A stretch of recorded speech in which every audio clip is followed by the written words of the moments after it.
South Korean culture is so fascinatingly addicting. If it were a virus, it would basically already be a pandemic, but only for good reasons, and here's why. BTS is the biggest music act in the world. And it's not just BTS, we have EXO, Blackpink, Twice, and Red Velvet, and who'd forget the legendary 2NE1. And Parasite is the most watched movie on Netflix. It also gathered almost 50 awards locally and internationally, including 4 Academy Awards for Best Picture, Best Director, Best Original Screenplay, and Best International Feature Film. And you didn't seriously think I could go and make this video without mentioning Squid Game. It's made history as the first foreign language drama to win top honors at the television industry's Emmy Awards. It's such a massive hit that even Mr. Beast built a live set with actual players and prizes to remake the entire Squid Game series. And if Squid Game goes ahead for a 3rd season, then the director is actually writing in a role just for Leonardo DiCaprio to play it. But the question is, how the hell did it come to this? How did it become so popular? And before I jump into that, I want to take a quick heartfelt 10 seconds to thank you beautiful people for the amazing comments you left in my previous video about tobacco companies literally murdering all of us en masse. I read every comment while on a bus ride back from the Auschwitz concentration camp tour in Poland back to Krakow, the town I'm currently living in, and you can surely guess that tour was hardcore depressing, and reading all of your positive comments was exactly the kind of pick-me-up that I needed. Now, that was a hell of a segue, so let's get back into this video. How is it that South Korean culture has successfully penetrated and might be on its way to dominating other parts of the world, starting with Hollywood? Contrary to what most resources claim, South Koreans owe their culture's current popularity not just to their government's efforts. They claim that the rise of South Korean culture started because of South Koreans' natural creativity and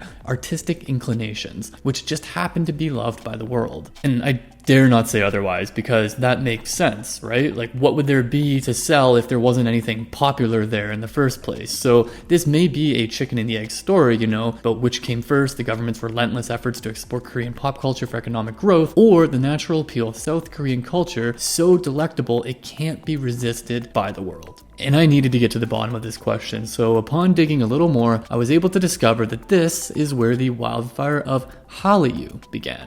The rise of Korean pop culture actually started when the gates were open for locals to travel around the world in 1990. After being deprived of exploration, Koreans, with their education and travels abroad, brought home fresh ideas in business, art, and entertainment in the late 1990s. And this fueled the already creative and talented South Korean filmmakers, writers, and others working in the entertainment and tourism industries. Censorship laws in South Korea were lifted, giving back the creative powers of film and music to the makers. They even increased infrastructure development, branding, and production of superior goods to the world market for global recognition, like Samsung, LG, Hyundai, and Kia. And they started producing more Hollywood quality movies, music, and dramas. And then, ladies and gents, Hallyu has risen. And for those of you who might be wondering what Hallyu means, and I'm probably butchering the pronunciation of this, but for those of you who are wondering what Hallyu means, it's a Chinese term that literally translates to Korean wave. This wave, paired with the internet, became a blessing to South Korea, its businesses, culture, and people. And this was a godsend to countries that craved more exciting content and products, but unfortunately I can't really say the same for other countries like Japan and China. These countries considered South Korea's pop culture a threat, so they banned K-dramas, K-pop, and Korean beauty products from entering their lands, eyes, and ears. And when surrounding countries start banning your exports and feel you're a threat, it's gonna shake you up. So being rejected generally feels terrible, but this rejection didn't exactly dull the lights of Korea. In fact, I freaking commend the government's timing for striking the iron while it's hot. The government found their culture patronized by a significant Asian population. It made this angle a selling aspect to help revive their economy. If it isn't genius, then I really don't know what is.